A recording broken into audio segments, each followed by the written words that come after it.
Hello बच्चों, मैं राशिद अली एक बार फिर आप सभी का स्वागत करता हूं अपने इस यूट्यूब चैनल पॉलीटेक्निक क्लासेस पर। बच्चों, जैसा आपको पता है कोविड-19 के कारण जो हमारी क्लासेस हैं वो ऑफलाइन ना चलकर ऑनलाइन स्टार्ट हो चुकी हैं। तो इसी क्रम में आज हम लेकर आए हैं lecture number 2।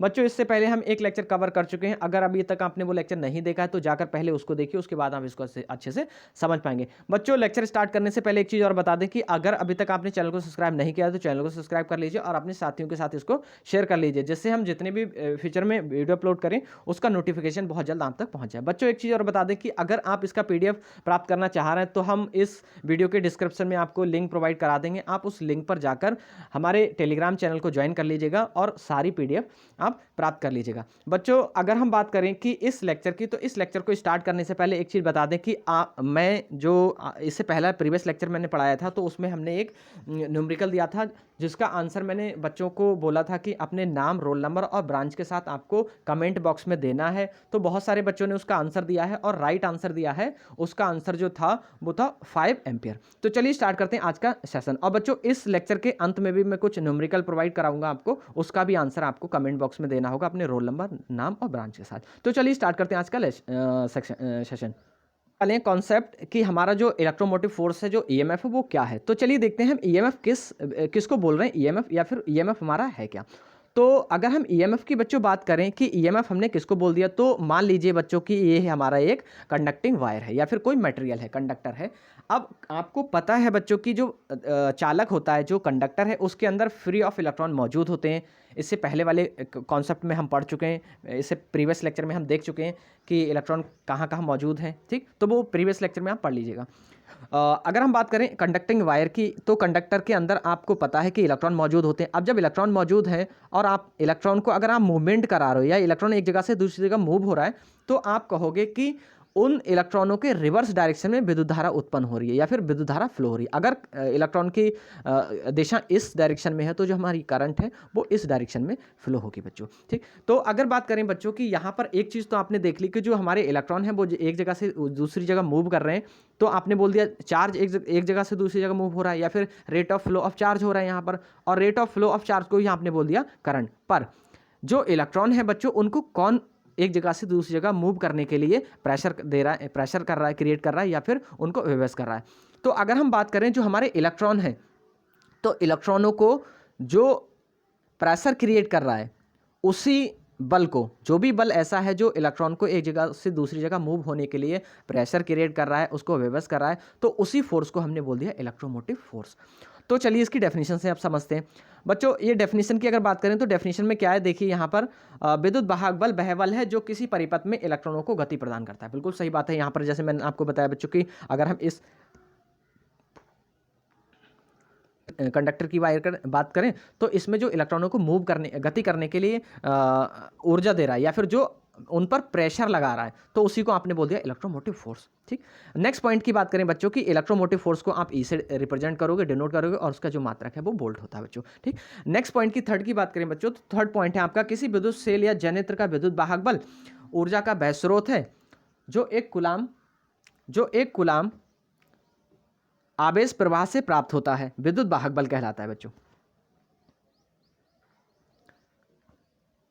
Hello Himanshu sir, हम इसको बायलैंग्वेज रखने वाले हैं, दोनों लैंग्वेज में हम देखने वाले हैं उसको। अगर बच्चों हम इंग्लिश की बात करें तो इलेक्ट्रोमोटिव फोर्स, अगर हम ईएमएफ की बात करें कि इलेक्ट्रोमोटिव फोर्स है क्या, तो ईएमएफ इज या electromotive force is the force that causes a current of electricity to flow. जो इलेक्ट्रॉन को एक मूव करने के लिए प्रेशर क्रिएट कर रहा है या फिर जो फोर्स क्रिएट कर रहा है, उसी को आपने बोल दिया ईएमएफ। ठीक, अगर बच्चों इसके फॉर्मूले की बात करें तो फॉर्मूला आप यहाँ से देख पा रहे हैं कि जो फॉर्मूला है वो है E=W/Q। अगर बात करें हम इसमें इस वाले रिलेशन से, तो हम यहाँ अगर क्रॉस मल्टीप्लाई करेंगे तो बच्चों ये वाला रिलेशन हमारे पास आ जाएगा। अगर बात करें बच्चों यहाँ से हम कि एक और नई डेफिनेशन बना सकते हैं, तो अगर बच्चों आपको फॉर्मूला याद है तो आप आसानी से एक नई डेफिनेशन बना सकते हो। तो देखिए कैसे बनाएंगे, आप बता दोगे कि किसी भी चालक तार में एक कुलाम आवेश एक जगह से दूसरी जगह प्रवाहित करने में या फिर एक जगह से दूसरी जगह तक ले जाने तक W जूल कार्य करना पड़ता है, तो उस वायर के या उस वायर में या उस तार में या उस परिपथ में जो ईएमएफ है वो E होगा।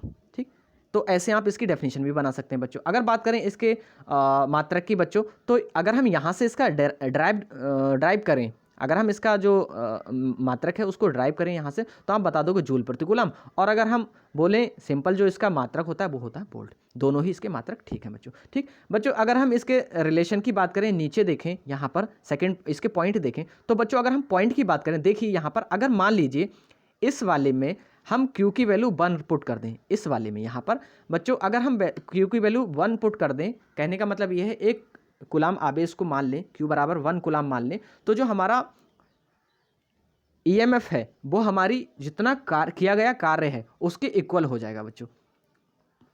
ठीक, तो इस रिलेशन में अगर हम बात करें कि जो हमारा किया गया कार्य है, अगर हम 1 कुलाम आवेश प्रवाहित करा रहे हैं या फिर 1 कुलाम आवेश मान लेते हैं किसी भी चालक तार में कि 1 कुलाम आवेश यहाँ से प्रवाहित हो रहा है, तो उसमें जो कार्य करना पड़ रहा है उस सर्किट में या फिर उस वायर पर, पर्टिकुलर वायर पर जो भी कार्य हमको करना पड़ रहा है, तो हम उसको बोल देंगे कि यहाँ पर हमारा जो EMF है वो directly proportional to the doing work.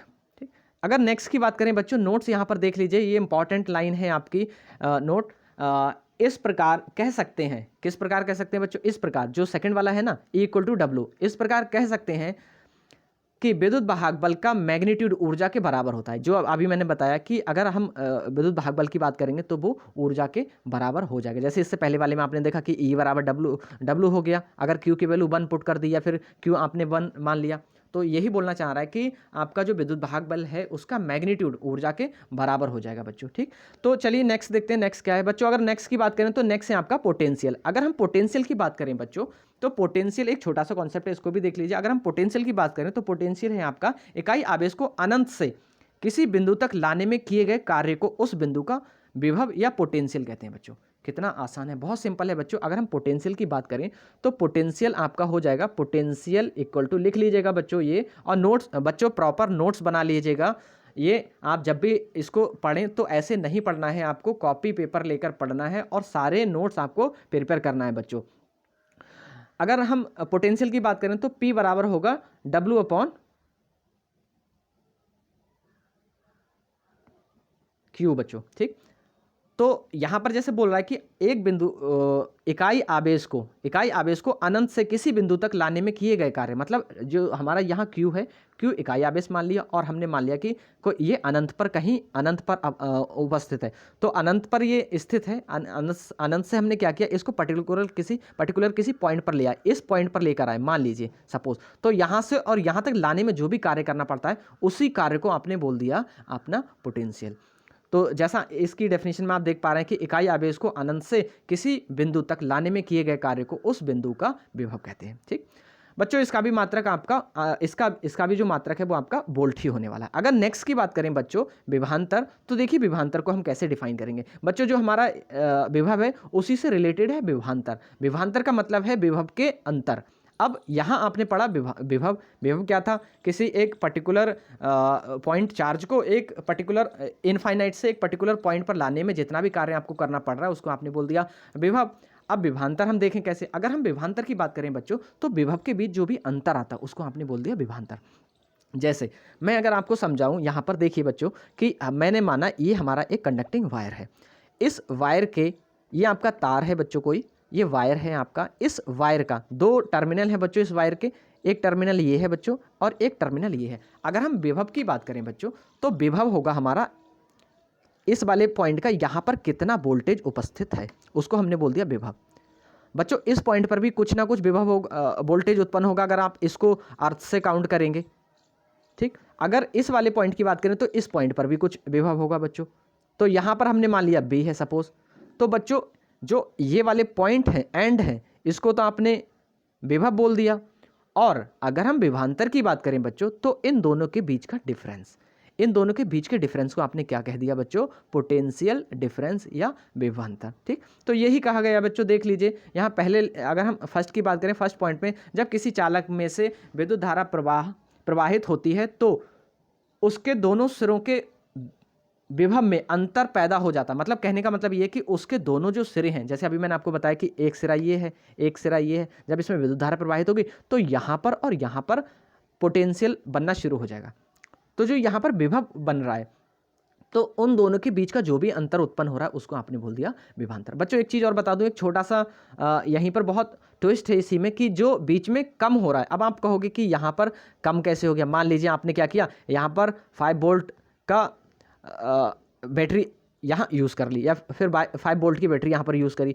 तो अगर हम इस वाले, ये सेंडिंग एंड हो गया बच्चों हमारा, और ये है हमारा रिसीविंग एंड। बच्चों अगर हम सेंडिंग एंड और रिसीविंग एंड की बात करें तो हमेशा, अगर हम प्रैक्टिकल केस की बात करें तो प्रैक्टिकल केस में हमारा जो यहाँ पर सेंडिंग एंड है, सेंडिंग एंड से और रिसीविंग एंड के बीच का जो वोल्टेज है, या फिर अगर हम सेंडिंग एंड के वोल्टेज की बात करें और हम रिसीविंग एंड के वोल्टेज की बात करें तो दोनों इक्वल नहीं होते हैं।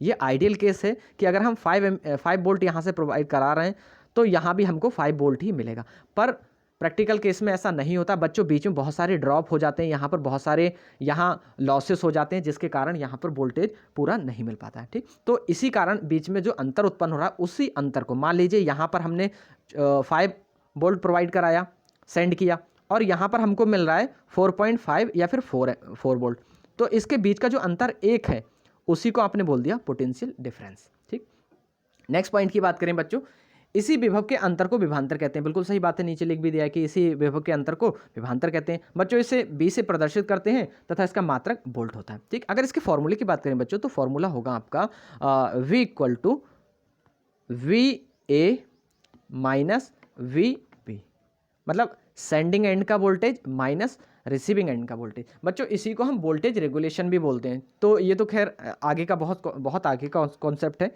ये बाद में कभी देखेंगे।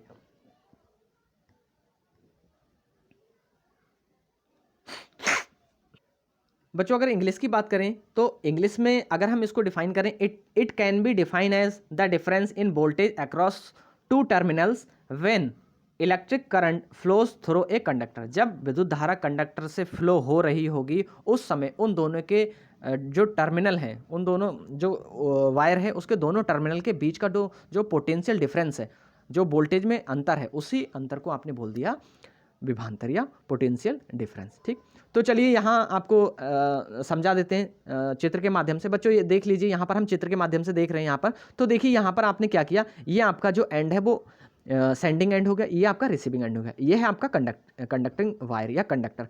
अब यहाँ से और यहाँ तक के बीच का जो बीच में अंतर हुआ है उसी को आपने बोल दिया विभवांतर। ठीक, अगर हम बात करें V की तो B क्या है आपका पोटेंशियल डिफरेंस हो गया, और B क्या है आपका टर्मिनल वोल्टेज।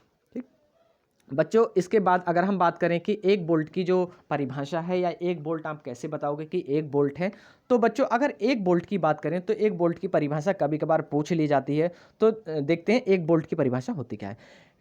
किसी एक ओम प्रतिरोध मान वाले चालक में से 1 एम्पीयर विद्युत धारा प्रवाहित करने पर उत्पन्न हुए विभवांतर का मान 1 वोल्ट होता है। बच्चों अगर बात करें, या तो आप ऐसे इसको समझ लो जैसे यहाँ लिखा हुआ है कि किसी 1 ओम प्रतिरोध मान वाले चालक में 1 एम्पीयर विद्युत धारा प्रवाहित हो रही हो तो उसमें उत्पन्न होने वाला विभवांतर 1 वोल्ट होगा। बच्चों नहीं तो आप सिंपल वे में ऐसे भी समझ सकते हो कि जैसे इससे पहले आपने क्या पढ़ा था कि वोल्टेज बराबर था, B बराबर होता है बच्चों, एक फॉर्मूला होता है जो आप ओम्स लॉ में आगे देखने वाले हो। B बराबर होता है बच्चों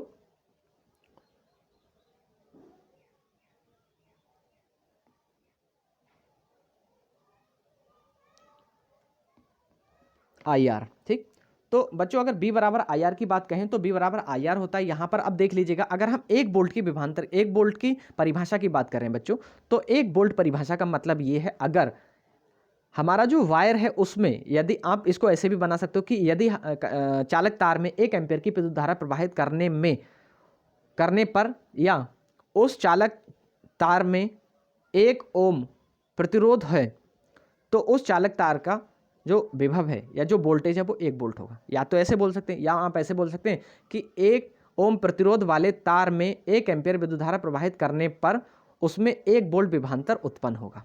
बस सिंपल इतना बोल सकते हैं बच्चों। ठीक, तो ये 1 वोल्ट की परिभाषा हो गई। या फिर तीसरी डेफिनेशन आप ऐसे भी लिख सकते हैं कि यदि 1 ओम प्रतिरोध वाले तार में 1 एम्पीयर की विद्युत धारा प्रवाहित हो रही हो तो उस चालक तार का विभव 1 वोल्ट होगा। ठीक, तो जैसे भी आप अच्छा लगे उस हिसाब से आप इसको पढ़ सकते हैं। नेक्स्ट बच्चों देखें, ओम्स लॉ इंपॉर्टेंट है और इसके न्यूमेरिकल भी इंपॉर्टेंट है बच्चों। अगर बात करें ओम्स लॉ, तो मोस्ट इंपॉर्टेंट है आपका ये ओम्स लॉ। ओम्स लॉ की बात करें तो ओम्स लॉ होता क्या है बच्चों? ओम्स लॉ की अगर हम बात करें तो ओम्स लॉ होता है potential directly proportional to the current. अगर हम पोटेंशियल की बात करें बच्चों, पोटेंशियल बोले तो अगर हम विभव की बात करें तो विभव हमारा directly proportional to the current. अगर हम इसको बोल रहे हैं तो ये हमारा हो गया Ohm's law, V directly proportional to the current. अगर बच्चों यहाँ से हम प्रोपोर्शनलिटी कांस्टेंट हटाएंगे तो यहाँ पर हमारा आर आ जाएगा, जिसको हमने बोल दिया प्रतिरोध। अब यहाँ से अगर आई की वैल्यू फाइंड करोगे बच्चों तो आ जाएगा बी अपॉन आर। ठीक, ये रिलेशन हमारा है और इस पर न्यूमेरिकल होंगे बच्चों। अगर हम बात करें कि इसकी डेफिनेशन की, तो डेफिनेशन से देखते हैं हम कैसे। अगर आपको ऐसे नहीं समझ आया तो हम डेफिनेशन से देखते हैं बच्चों कि यदि किसी चालक तार की भौतिक अवस्था जैसे ताप, दाब, लंबाई तथा क्षेत्रफल आदि में परिवर्तन ना हो तो चालक के सिरों पर प्रयुक्त विभवांतर उस तार में प्रवाहित होने वाली धारा के समानुपाती होता है। बहुत इंपॉर्टेंट बच्चों ये जो स्टेटमेंट है वो है।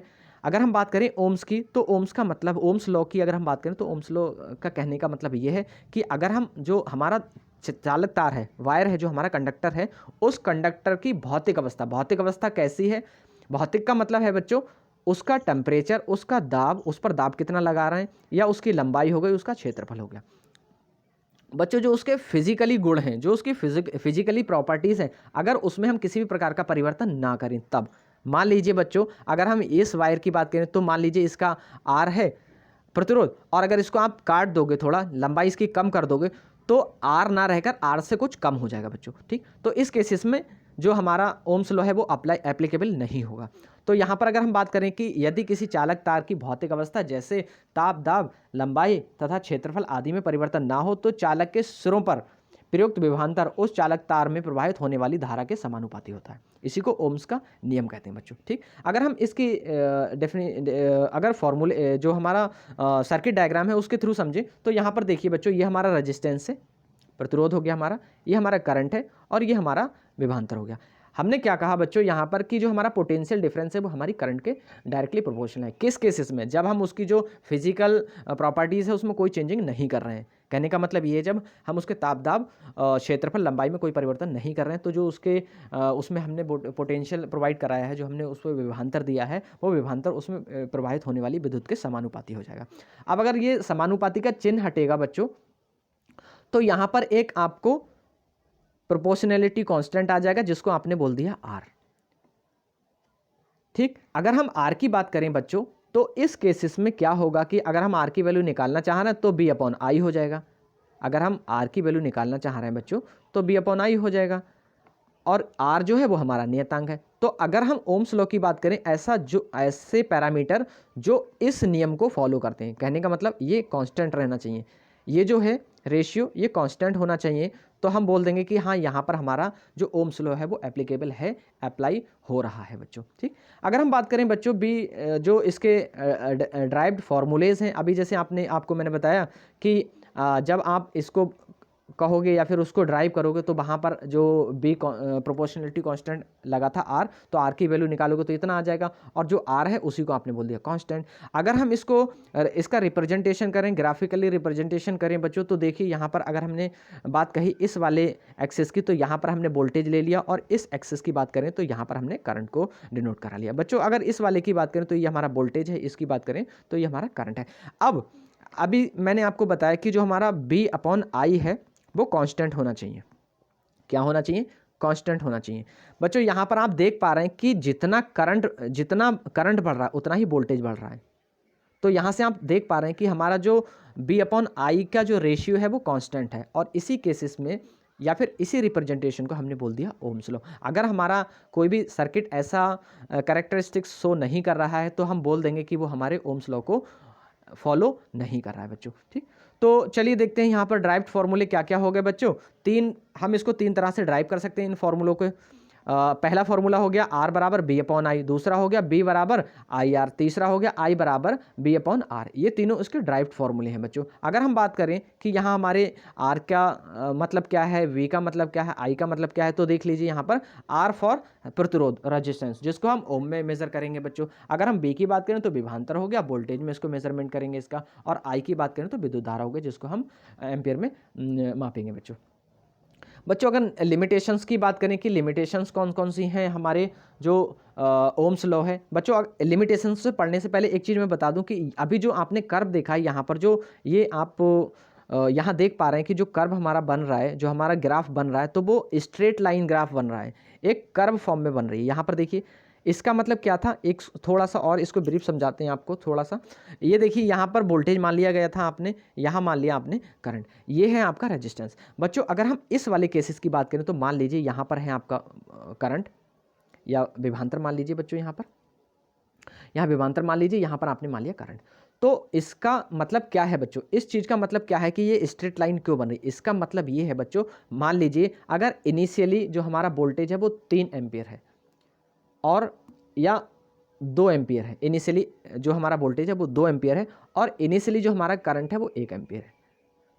वोल्टेज हमारा 2 वोल्ट हो गया और जो करंट है वो हमारा 1 एम्पियर हो गया। तो बच्चों अगर हम बात करें कि हमारा जो ओम्स लॉ है वो कैसे फॉलो करेगा, तो इसका रिलेशन जो है ना ये वाला, ये तो ये सेम कॉन्सेप्ट में या फिर सेम वैल्यू में इंक्रीज होना चाहिए, इसके रेशियो में ही बढ़ना चाहिए। मान लीजिए अगर हमारा वोल्टेज 4 हो गया तो इसको भी 2 बढ़ना पड़ेगा। कहने का मतलब इसमें 2 से मल्टीप्लाई हुआ तो यहाँ भी 2 से मल्टीप्लाई होना चाहिए, 2 हो जाएगा यहाँ पर।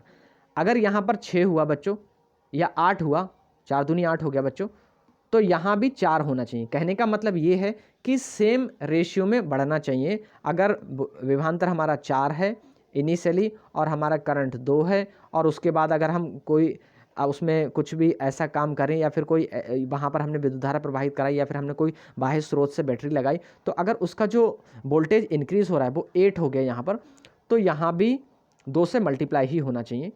तभी हम कहेंगे कि हमारा जो वोल्टेज है या फिर जो हमारा सर्किट है वो हमारे ओम्स लॉ को फॉलो कर रहा है।